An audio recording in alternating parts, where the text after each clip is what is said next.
All right, let's go to staffing summary, minimum course enrollment. So the document begins on page 364 of the board book, and it outlines several pieces of information. So first, and back in November, Dr. Skinkis estimated that we would increase 2.0 FTE for next year, and we'll be able to fulfill all of our staffing needs and accommodate any additional needs that may come up through special education and our transfer students that we get over the summer within that allocation.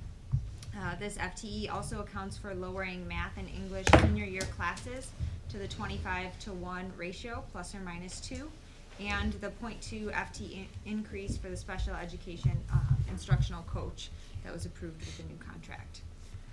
So the first section in the first chart in the report outlines classes that are currently under 20 and needing board approval. So last year we had the same number of classes needing board approval. There was a few differences amongst the classes though. So the first class for next year is Exploring Tech. This is a class that we will be able to encourage transfer students to enroll in, but we also need to run it in order to receive money that we receive in the CTE grant. Several courses are tied to that course. So last year we were able to have several transfer students enroll in that What's course. the substance of this course? What is it? Exploring Tech is offered within our Applied Arts department, Okay. And they go through a series of rotations within the course. It fulfills a lot of different needs in the grant. So in the Okay. grant there are several different areas. There's engineering, there is construction tech, there are a lot of different things. And by offering Exploring Tech, we keep our funding open for almost all of Oh, those it areas. sounds substantively to be good too, so, good. So then did we eventually meet the 20 requirement? I believe so last year, yes. Okay. Honors Chamber Orchestra, so in the past, this has been combined with string orchestra. However, this class continues to grow, and so if we were to combine them for next year, it would result in 54 students, which is significantly over the cap. So we would like to separate the two courses for next year. But the problem is this is way under. In music as a whole, there's like 5 to 6 classes that are under what the norm would be. When you put them together, it's like 20% under what our norm is. So we're kind of violating, in essence, the policy for a bunch of the music programs. So I don't understand. You gotta put some more color. Maybe you wanna wait till you get to the other courses on why there's so many courses in the music that are that way, in the contrast that are there other curriculums where you're not coming and asking us to allow for classes under it, versus music. So it's kind of like Ed asked the question earlier, did we drop anything? Are there items that fit into the same kind of relative numbers that for other curriculums that you're not asking us to do? So we did have 15 courses in which students signed up for, but we did not feel we would have anywhere near the enrollment to run those. And so those students were either asked to go to their second option or picked a different class. And so when going through that sectioning process, we look at, one, is it a course where we can enroll transfer students in to increase that enrollment? And 2, is there an extenuating circumstance such as a grant that's tied to it, or other things such as German, which I'll get to in a second. But in regards to the music program, music is slightly different because we do have, some music classes that are over the caps and some that are under, and our music program is really tied to a student's ability, and so it's hard to necessarily look at the music program as a whole and just balance out the enrollment evenly because we have a wide range of abilities within that program. But isn't that true in math and science too? But we have a lot more students that take, for example, algebra and honors algebra, and so to offer a rich music program, we feel that it's necessary to offer the amount of band and choir classes that we offer. And I wasn't We as also- alarmed by the other ones, And this one, it seems to me, is the result of just a split we had to make. Correct. Right, instead of going 27-27, we decided to take all the kids that are like third and fourth year orchestra kids, put them like in an honors, so that they're a higher performing class than they're playing with That first makes year sense to orchestra me. students. And chamber orchestra and concert chorale kind of work the same way. So concert chorale is lower, but chamber choir is higher, and that's based off of the student abilities in those two courses. Thank you. Pre-algebra is our math class for our most at-risk students. Some schools will offer this in the special education department. We choose not to, so that if a student is at risk and doesn't have an IEP, they're still allowed to take the course. So that's why it. Why is it so low? We'll get some transfer students as well, but you also would like to see that number low because you would like to see the students coming in ready to complete algebra as well. We need to have the course. Yes, we do. Anyway. Well, then there's Correct. no. That one we have to have. Correct. German 2 is at 17. Our German 1 class is very healthy, and our German 3 and 4 is at 24, and the cap is at 30. So German is definitely something that we're watching to see whether or not students are interested in it, but deciding to eliminate a language is a very big decision, and so it's not something that we want to base off of limited data. And so we will continue to monitor that enrollment. But we feel like to eliminate German 1, then in essence the following year is eliminating German 3 and German AP because those students can't continue on in the series. How do you do that though? Because German, one or two of the classes come up every year that we need to vote on, taking a class under, so, and again, it's fine we offer German, if, like every course, like we did with the, the class tied to the zoo, if people sign up, we're all in favor of it, but German comes up every year where some of the sections we have to vote on allowing it, so how do you monitor it over time to decide whether there's really the kind of interest there is for our, limited ability to provide the classes versus keep having to waive for something like that? So we look at our trend data, especially in looking at the trend of who signs up for German 1, and we feel like we have a very healthy number of students that sign up for German 1, but we do look at the program as a whole every year where you sit down and do So if you sectioning. start getting 1, 2, and 3 really low, Correct. then maybe we gotta make a hard decision. Correct. All right. Are we doing anything to keep German alive, healthy, and well?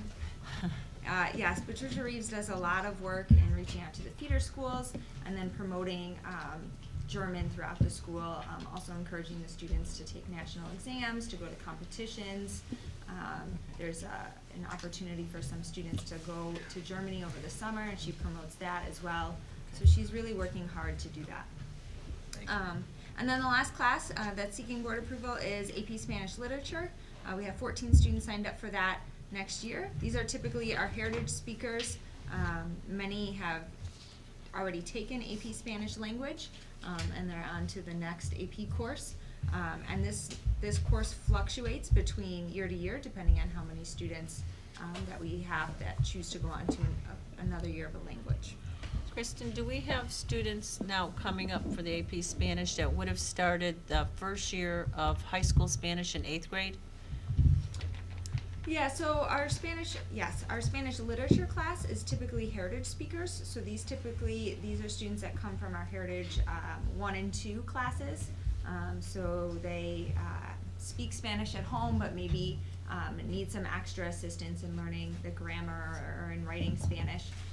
And so students that typically come from our heritage class go directly to our AP Spanish language class and then have the opportunity to take the AP Spanish literature class as well.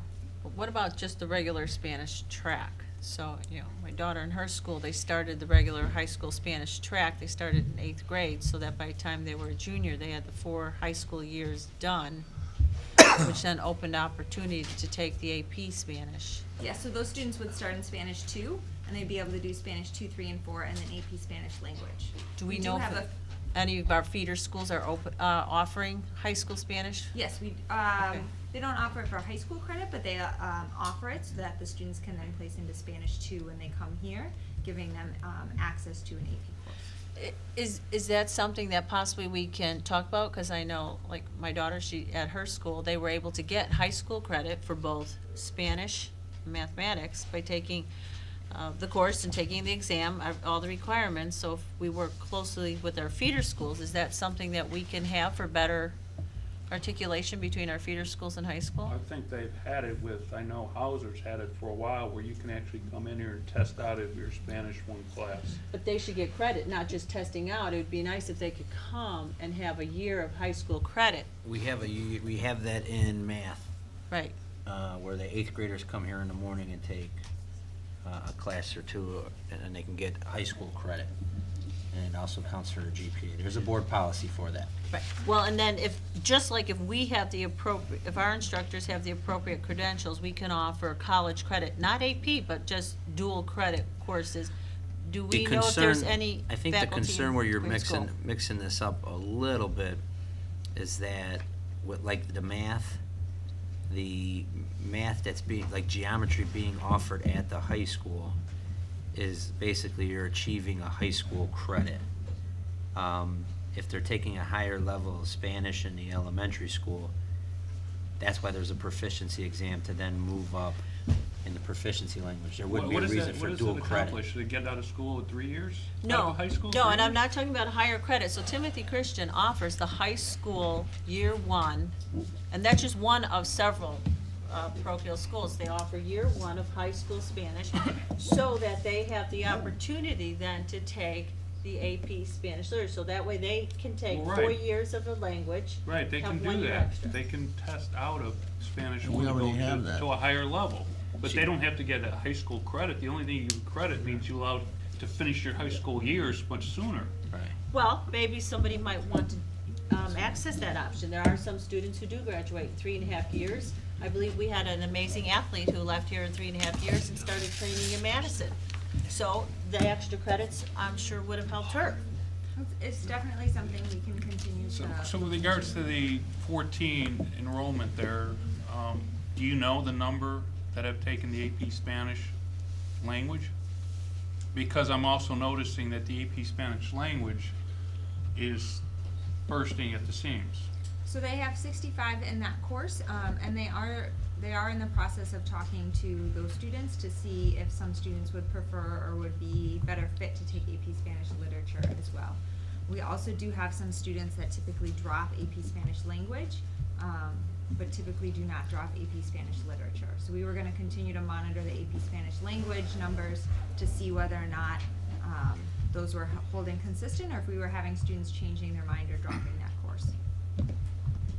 And a student that gets the AP Lit would be someone that tested out of, that passed the proficiency test, so they would be like Spanish 2, Spanish 3, AP Language, or AP Spanish, Spanish, and then AP Lit would be their senior year if they wanted to take a 4th year, if they were able to test out of Spanish 1. Correct. On the next page, we have just an update for you in regards to our special education enrollment. So you can see the past 4 years, we're pretty consistent. We did have that big influx that we weren't anticipating from 2013 to 2014. So this is something that we always need to be mindful of, because these needs obviously are very individualized, and that can have an impact on staffing as well.